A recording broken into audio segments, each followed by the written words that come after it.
दोस्तों नमस्कार। VK knowledge electrical में आप सभी का स्वागत है। दोस्तों आईटीआई के एग्ज़ाम चल रहे हैं जैसा कि आप सभी को पता है, और एक ही ट्रेड के अलग अलग दिन एग्ज़ाम हो रहे हैं। दोस्तों आज के हम इस वीडियो में 2 फरवरी 2021 यानी आज के दिन जो इवनिंग शिफ्ट में इलेक्ट्रिशियन थ्योरी का पेपर हुआ है उस पर हम बात करने वाले हैं। आईटीआई सेकेंड ईयर के लिए 2 बजे से 5 बजे तक वाली शिफ्ट में जो पेपर हुआ था, मॉर्निंग शिफ्ट में भी हुआ था, लेकिन हम इवनिंग शिफ्ट की बात कर रहे हैं। दोस्तों वीडियो में आगे बढ़ने से पहले आपको बताऊंगा कि इस डिस्क्रिप्शन में, वीडियो के डिस्क्रिप्शन में आपको एक लिंक दिया हुआ है टेलीग्राम का।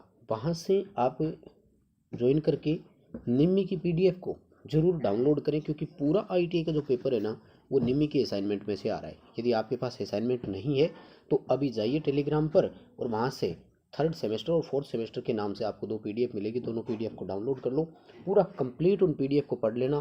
100% गारंटी देता हूँ कि पेपर उन्हीं में से आएगा। फिर भी कुछ क्वेश्चन रिपीट हो रहे हैं, इसलिए आप इस वीडियो को भी ज़रूर देखना। इस वीडियो में जो क्वेश्चन है उनको तो आप अच्छे से पढ़ना, क्योंकि यही क्वेश्चन ऐसे हैं जो 29 जनवरी के दिन एग्ज़ाम में भी आए थे। इनमें से 10 से 15 क्वेश्चन ऐसे हैं जो रिपीट हो गए थे।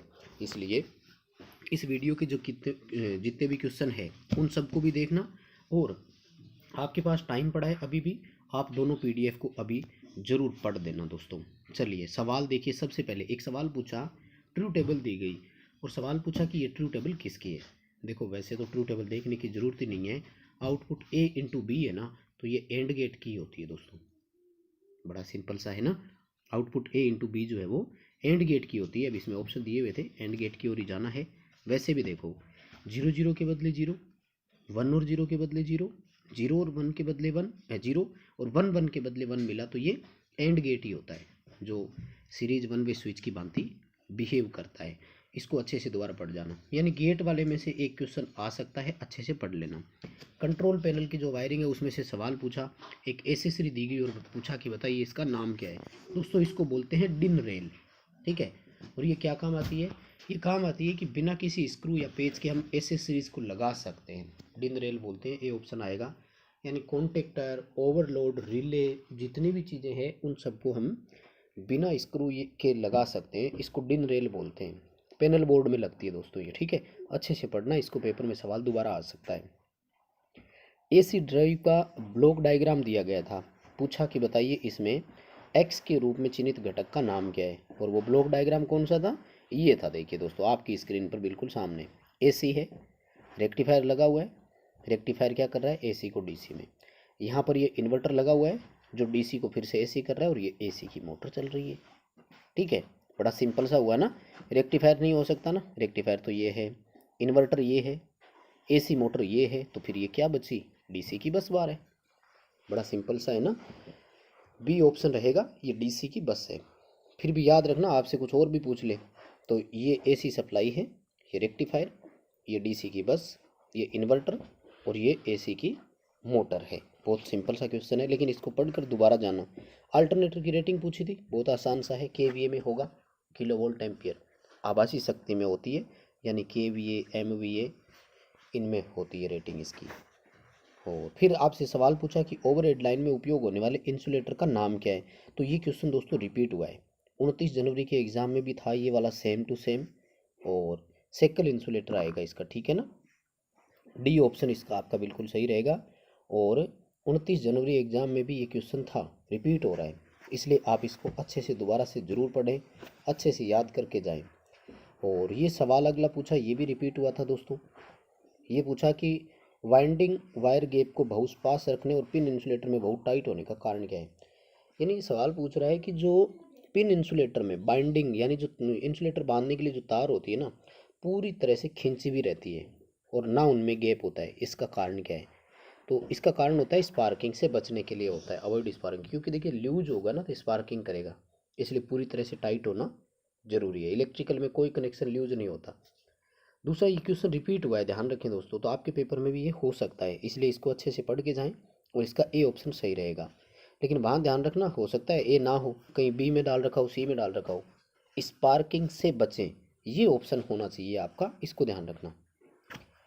अगला सवाल पूछा गया, आईएसआई के अनुसार घोषित वोल्टेज 240 वोल्ट है, तो न्यूनतम वोल्टेज कितनी हम इसमें प्राप्त कर सकते हैं। तो ये भी रिपीट हुआ है, उस दिन मैंने बता दिया था ना, 5% वोल्टेज जो है वो कम या अधिक हमें मिल सकता है।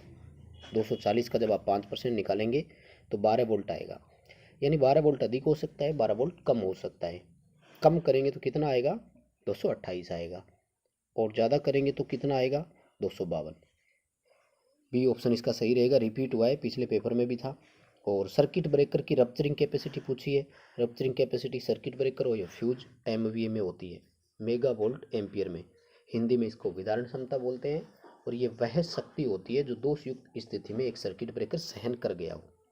वह मैक्सिमम पावर जिसे एक सर्किट ब्रेकर दोषयुक्त स्थिति में सहन कर गया हो, उसकी विदारण क्षमता रप्चरिंग कैपेसिटी कहलाती है, और ये एमवीए में होती है।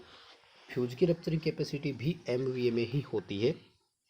दोस्तों कुल मिलाकर के आप इन सभी क्वेश्चंस को है ना जरूर पढ़ करके जाना, इनमें से ही आता है। लेकिन कम से कम इस वीडियो में जो मैं आपको 15-20 क्वेश्चन बताने वाला हूँ उनको तो अच्छे से रट देना, मिल जाएंगे आपको सेम यही क्वेश्चन। और निम्मी की पीडीएफ जो है वो डाउनलोड करके आप टेलीग्राम पर ज्वाइन करें, डिस्क्रिप्शन में आपको लिंक मिल जाएगा। वो सभी की सभी क्वेश्चन दोनों असाइनमेंट पढ़ देना। सवाल है अगला कि एसी और डीसी दोनों सप्लाई पर किस प्रकार के रिले का उपयोग कर सकते हैं। तो इम्पल्स रिले जो होती है ना, आवेग रिले, वो एसी डीसी दोनों पर एक जैसा बिहेव करती है, ठीक है। जबकि read type relay, thermal overload relay DC की अलग होगी, एसी की अलग होगी। इम्पल्स यानी आवेग रिले जो है वो एसी डीसी दोनों पर एक जैसा बिहेव करती है, उसको हम लगा सकते हैं। सोलर सेल किसका बना होता है, ये सवाल पूछा है दोस्तों। मुझे लगता है ये आप सभी को पहले से भी आता होगा। सोलर सेल जो होता है वो सिलिकॉन का बना हुआ होता है, ठीक है ना। सिंपल सा क्वेश्चन है, आ सकता है, रिपीट भी हो सकता है, ध्यान रखें। ए ऑप्शन इसमें बिल्कुल सही रहेगा। अगला सवाल पूछा कि गैर परंपरागत बिजली का उत्पादन सोर्स कौन सा है। नॉन कन्वेंशनल, देखो परंपरागत और गैर परंपरागत दो होते हैं, ठीक है। तो जो परंपरागत होते हैं इसमें तो आता है कोयला, डीजल, प्राकृतिक गैस, और वो आता है ना परमाणु वाला। जबकि ये जैसे विंड हो गया, सोलर हो गया, ये सारे जो है वो गैर परंपरागत में आते हैं। तो इसका विंड मिल कर देंगे, यानी पवन चक्की आ जाएगा, ठीक है। सिंपल सा ही क्वेश्चन है, रिपीट ही हो रहे हैं वैसे तो, और पूरा निमी के असाइनमेंट में से पेपर आ रहा है। तो पास होना या अच्छे नंबर लेना आप पर डिपेंड है, कितना अच्छे से आप उसको पढ़ सकते हैं। अगला सवाल पूछा कि किस शब्द से ये तात्पर्य है कि पदार्थ का द्रव्यमान इलेक्ट्रोलाइट के 1 कूलाम विद्युत के द्वारा मुक्त होता है। देखिए दोस्तों, जो एम होता है ना, ये जेड आई टी के समानुपाती होता है, और आई टी जो होता है वो कूलाम है, ठीक है। यानी इस द्रव्यमान जो है वो ये कूलाम के समानुपाती है, तो ये आता है जेड, और जेड होता है विद्युत रासायनिक तुल्यांक, इलेक्ट्रोकेमिकल इक्विवेलेंट बोलते हैं इसको, ECE। डी उत्तर इसका सही रहेगा। बस आप तो इन उत्तर को देख लें, क्वेश्चन पूरा वहाँ पढ़ें और देखते ही इन उत्तर को कर देना, बहुत सिंपल रहेगा। अगला सवाल पूछा कि आपको एक जनरेटर दिखाया, इसका नाम क्या है। पहले तो देखिए कंपाउंड जनरेटर है क्योंकि 2 फील्ड वाइंडिंग है। दूसरा ये देखिए लॉन्ग शंट है, क्योंकि शंट फील्ड जो है वो इनके सीरीज और आर्मेचर दोनों के साथ जुड़ी हुई है समांतर में, तो लॉन्ग शंट हो गया, कंपाउंड जनरेटर हो गया। दूसरी बात, दोनों फील्ड एक दूसरे के विपरीत काम कर रही है, इसलिए ये जो है वो डिफरेंशियल हो गया, ठीक है। यानी डिफरेंशियल होगा और लॉन्ग शंट होगा, ठीक है। तो ए ऑप्शन आपके सामने है, डिफरेंशियल लॉन्ग शंट, ठीक है। साधारण सा ही क्वेश्चन है, ज़्यादा कोई बड़ी चीज़ नहीं है। अगला सवाल पूछा शॉर्ट सर्किट और ओपन सर्किट के लिए आर्मेचर वाइंडिंग का टेस्ट करने के लिए किस उपकरण का उपयोग करेंगे। शॉर्ट और ओपन दोनों है। आर्मेचर के लिए तो आर्मेचर जो है वो बाह्य ग्राउलर से टेस्ट होता है, बाहरी ग्राउलर के ऊपर आर्मेचर को रखा जाता है, ठीक है। आंतरिक ग्राउलर जो है वो बड़े एसी स्टेटर की वाइंडिंग जांच करने के लिए काम में लेते हैं।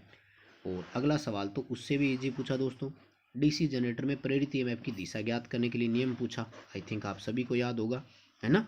फ्लेमिंग के दाएं हाथ का नियम होता है, राइट हैंड रूल होता है। डी ऑप्शन में मिल जाएगा आपको, इसमें तो ऑप्शन है नहीं, 3 ही ऑप्शन है ABC। डी ऑप्शन में मिल जाएगा, फ्लेमिंग का राइट हैंड रूल होता है। साधारण सा ही क्वेश्चन है, बड़ी बात नहीं है।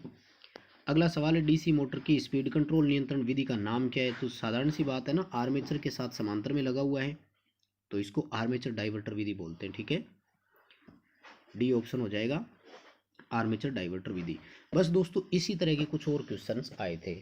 कुल मिलाकर के मेरा कहने का मतलब ये है कि निमी की असाइनमेंट में से पेपर आ रहा है, और ये जो क्वेश्चन मैंने बताए हैं इनको आप अच्छे से ज़रूर पढ़ें।